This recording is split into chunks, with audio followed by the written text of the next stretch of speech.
Harmonica on a track. Bro, Accordion. He said accordion, bro. I ain't different. never heard no one putting accordion on a beat. It's now that I'm thinking about it, I didn't even know what a producer tag was. I didn't know what none of them. You know what I'm saying? Crazy. I know she drive an Altima, and she run over curbs. And when she run over the curb, she be like, oopsies. What's your biggest pet peeve in the producer community right now? What's going on, guys? Welcome to the Lockboxx. It's Beats and Brushes today featuring HAVOK. The idea is we're gonna make a beat in the studio, and then we're gonna come in here and paint the beat. We got paintbrushes, we got 5 different colors. Let's see how this is gonna go. Yo, it's your boy, HAVOK on the beats. You might have heard some of my work from Yungeen Ace, Youngboy, Jaydayoungan, Jackboy. And today we doing beats and brushes. Stay tuned.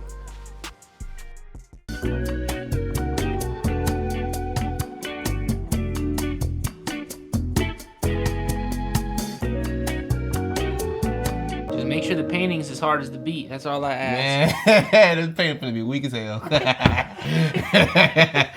That painting finna be weak as hell. I told you that. They were like, oh my God, what kindergartner drew this?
Took forever to lay this bit out, but it be hard though.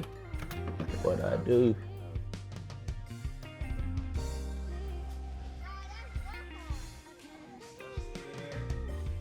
Feeling ambitious today with my my idea. I ain't gonna lie, they should put this in the sports, like as in the Olympics. And like, yeah, that might go cold. That might be crazy. Yes. But I don't know what I'm gonna start with. Tape is crazy, I ain't gonna lie.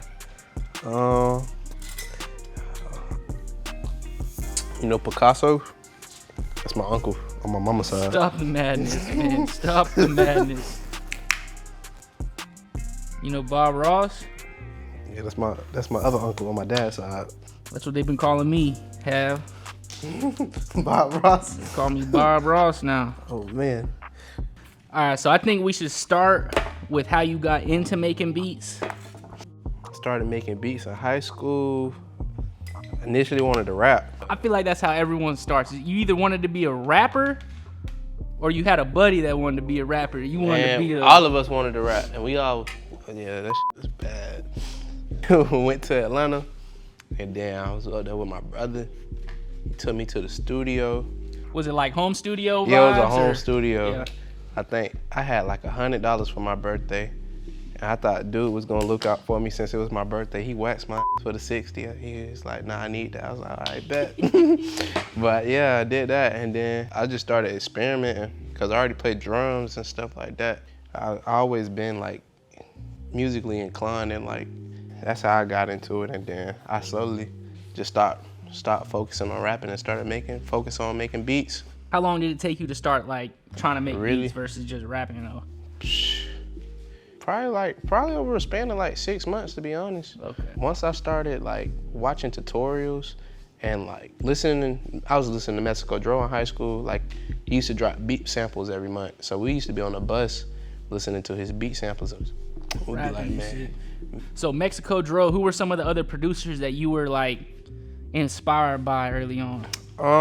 Mexico Dro, Metro, Zaytoven, Timbo.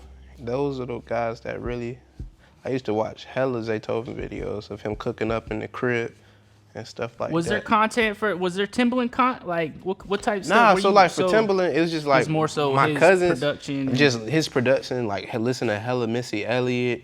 As I got older, I'd say I ain't realize it, but Pharrell, like in Neptunes, I didn't realize how many hits they produced and like songs that I really no, I didn't either. Like that's one of my problems. Like I was definitely consuming a lot of hip hop stuff like early on, but I didn't even know what a producer was. Like, you know what I'm saying? So like a lot of them older, like the older legends, I guess you could say, producer wise, I didn't even know what a producer tag was. I didn't know what none of them, you know what I'm saying? I was listening to like I would say the producers' content that I was consuming, or like producers I was looking up to more so is like Nick Mira, a lot of like Southside, okay. Lex Luger. Like, I was watching Nick Mira and Internet Money in high school too, when they used to drop their tutorials. So what was your first like notable placement that you got? Ooh, Jackboy, me and Deezy.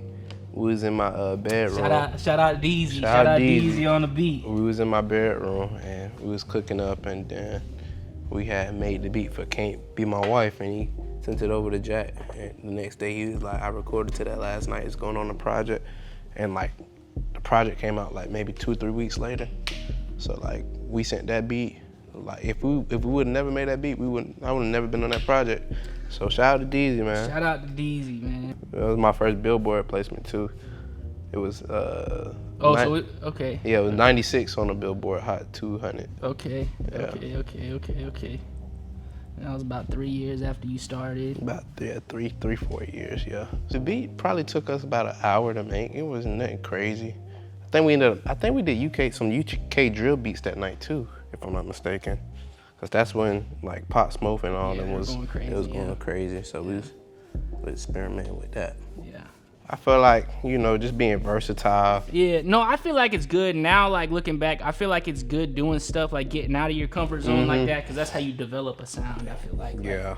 A lot of artists want to be versatile, and I feel like that's a lot of people's problem when it comes to like dropping music. You know what I'm saying? Like I feel like artists should always like push the envelope and try new things. But like if you say you start to pop off or buzz off of a raw wave sound type vibe, like you don't flip the script and start dropping Luke Walton. Yeah. That's what I'm saying. Like I feel like coming out, like you wanna find your sound, but the only way to do that is to try stuff. You know what I'm saying? When you were learning how to make beats, were you doing a lot of referencing? Like, would you pull up songs and like, I get what you're trying to say.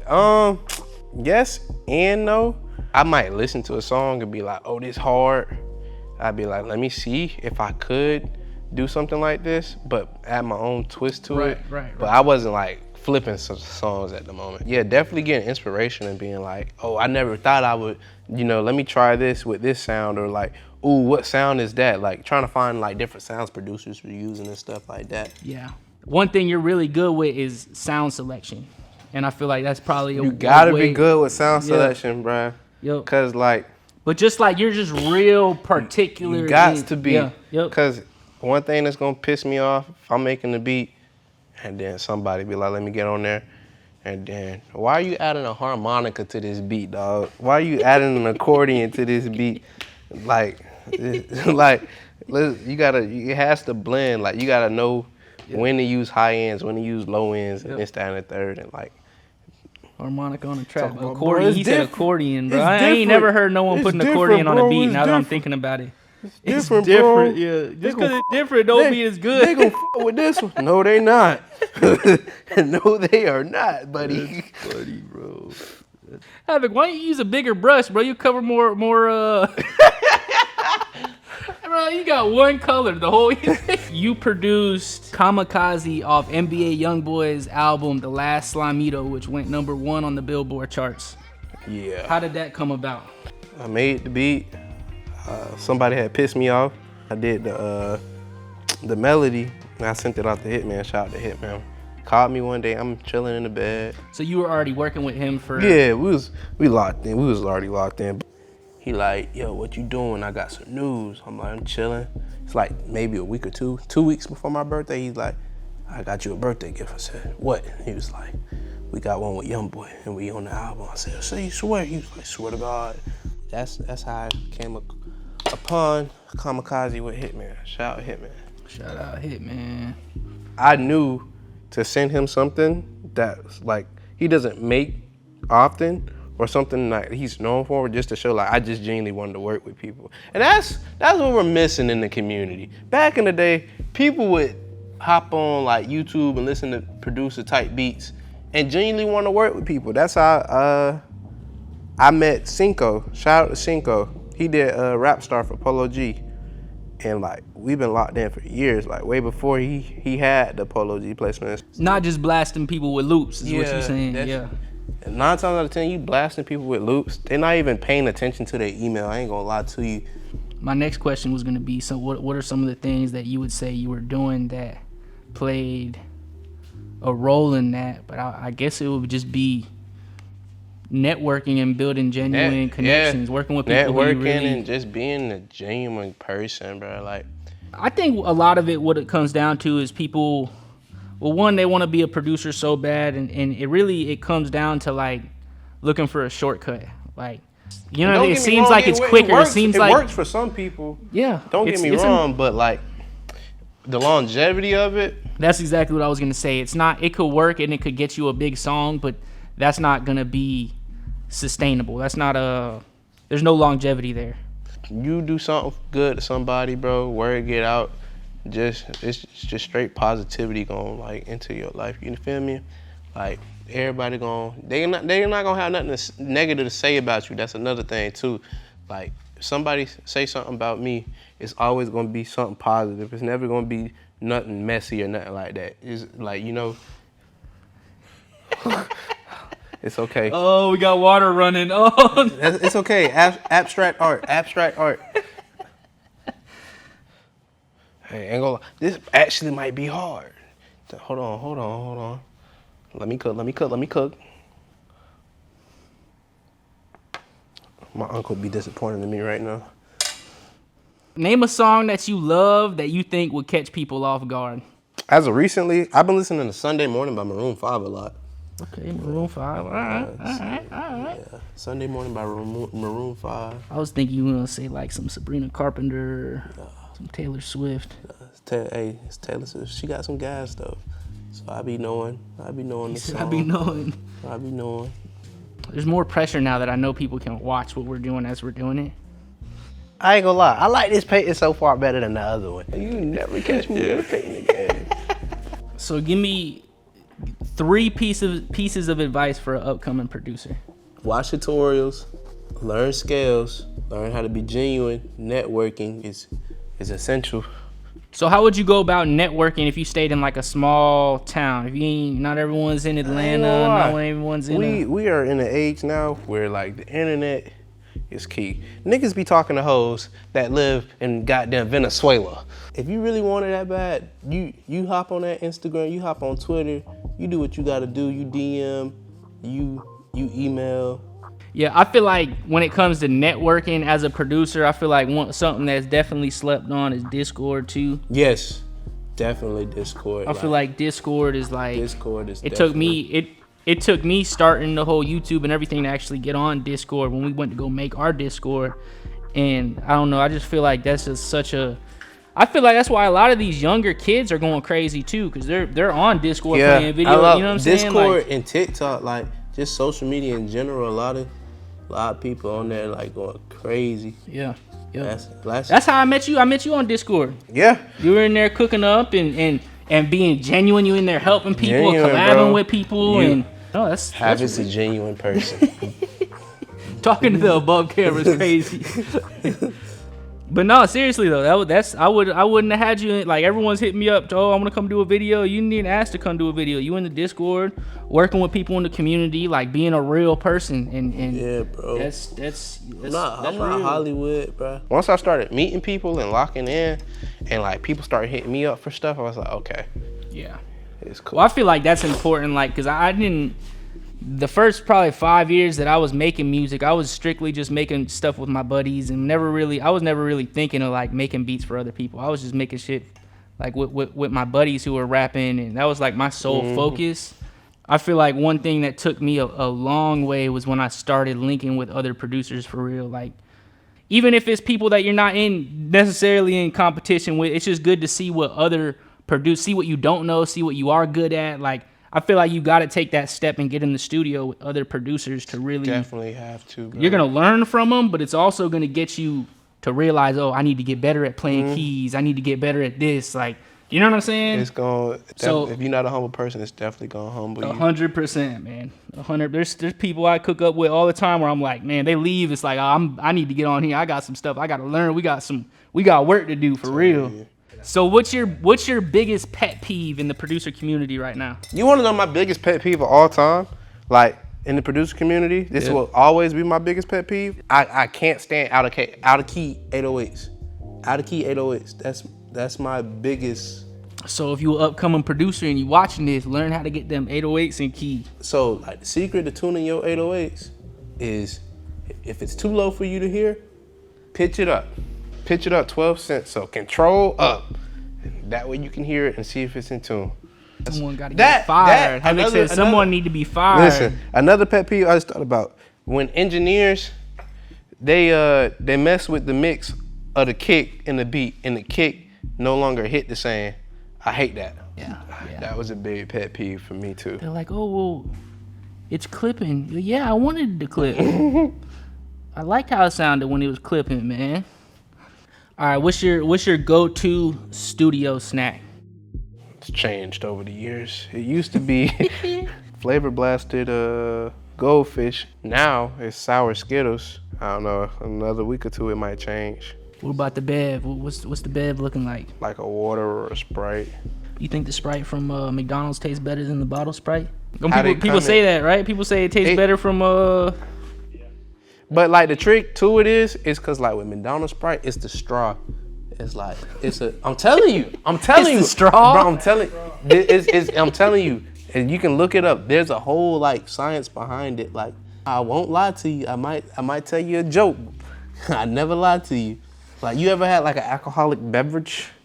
I've had a couple of those. And but like when you drink from a straw, you get drunk quicker.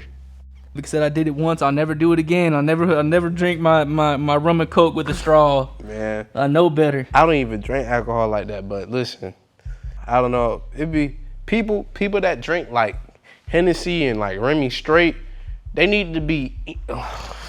Ain't gonna lie. I know people that do that. Like, and if you a girl and you drinking Henny straight, no chaser. Yeah, that's wicked. I ain't gonna lie, that's wicked. She's definitely beating on her man at home.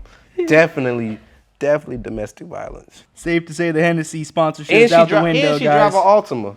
I know she drive an Altima. And she run over curbs. And when she run over the curb, she be like, oopsies. HAVOK's been in this exact situation 3 times before. Man. See, I'm gonna have to explain the symbolism again for this one. Oh, I know. There's a lot of symbolism going on here. Funny, man. Final question, what's next for HAVOK? HAVOK don't even know what's next for HAVOK, to be honest with you. HAVOK said he was gonna lock in on the YouTube channel. That might happen. We gonna see. I don't got a lot of symbolism in mine, man.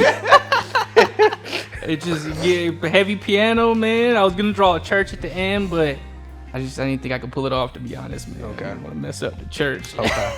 So I thought about drawing the church. So boom, with mine, you see like the person here.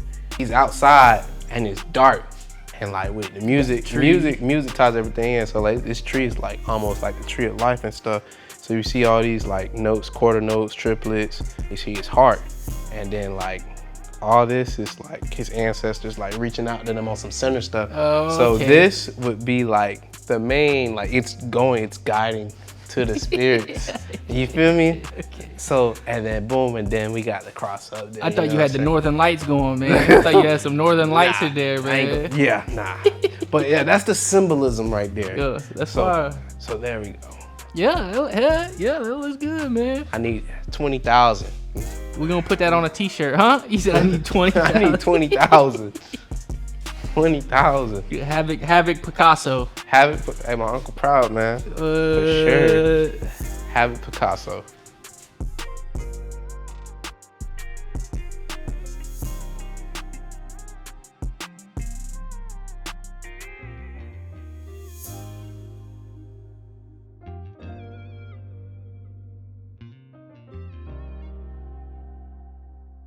Bonjour, bonjour.